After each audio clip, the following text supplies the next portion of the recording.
Akhir-akhir ini, BPA atau bisphenol A sering disebut-sebut sebagai salah satu resiko permasalahan kesehatan. Namun, isu bahaya BPA bagi kesehatan ternyata tidak terbukti secara ilmiah.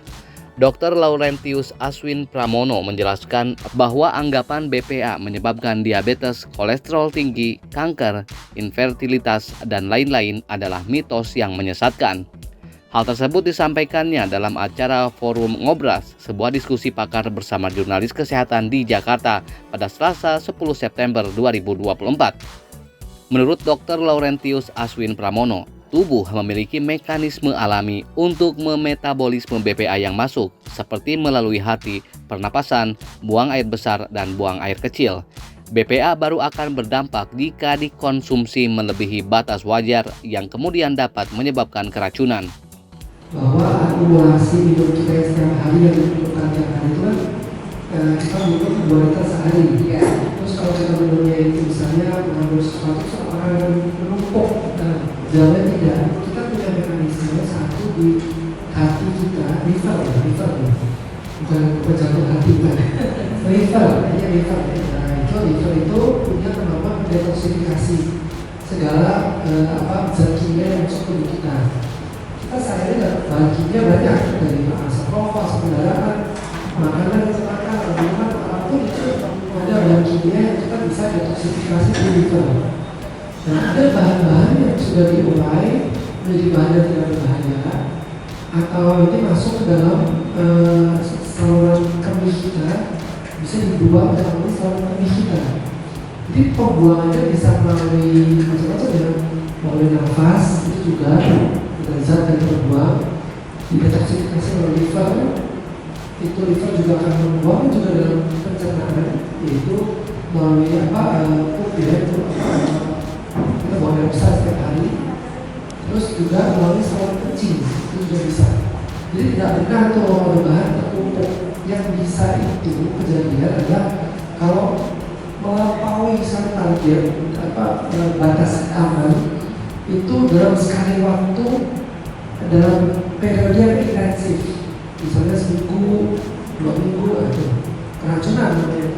Definisinya bukan akumulasi atau apa namanya, keracunan, intoksikasi atau poisoning gitu namanya.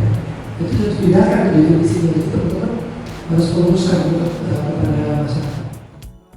Pendapat serupa juga diutarakan oleh Profesor Nugraha yang menyebut bahwa di Indonesia batas aman toleransi BPA belum diatur. Namun, BPOM telah menetapkan batas migrasi maksimum BPA sebesar 0,05 mg per kilogram. Menurutnya, tidak semua makanan kaleng mengandung BPA dan paparan yang masuk ke dalam tubuh relatif kecil. Ia menambahkan bahwa hingga saat ini belum ada bukti yang menunjukkan hubungan langsung antara BPA dengan penyakit serius seperti kanker. Jadi sebenarnya BPA itu belum tentu menjamin plastik itu aman gitu ya. Plastik dulu itu bentuk plastiknya berapa? Misalkan BPA tapi mau 1 ya, itu tetap aja ada resiko spesifik. Jadi yang penting sebenarnya dengan acara ini sebenarnya kita tidak perlu terlalu worry gitu ya, dengan bahan yang terbuat dari polikarbonat ataupun makanan kaleng gitu ya, karena ternyata paparan yang penting sebenarnya kan krisnya itu ya, paparan asupan yang masuk ke tubuh itu ternyata sangat kecil ya. Jadi bahkan kalau dari penelitian IDB tadi benar-benar not detected ya, dengan limit deteksi yang sudah sangat kecil gitu ya. Nah artinya kan aman gitu.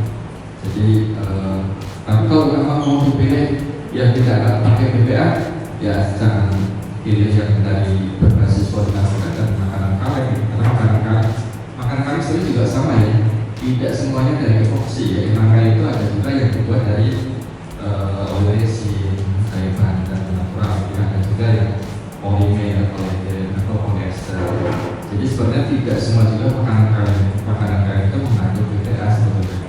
Jadi itu ya gambarannya, jadi tidak perlu worry ya dengan kemudian anti dengan BPA tadi ya. Karena tadi memang BPA-nya itu bahan baku pembuatan material plastik gitu.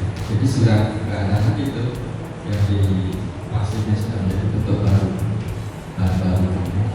Jadi itu yang mungkin perlu kasus misalkan yang khawatirkan tadi ya, angka atau apa yang berkaitan dengan BPA kan tadi pantau rekonstruksi yang ada itu kan studi epidemiologinya juga nggak ada bahwasanya di Indonesia itu jadi suatu darurat bebas sebenarnya.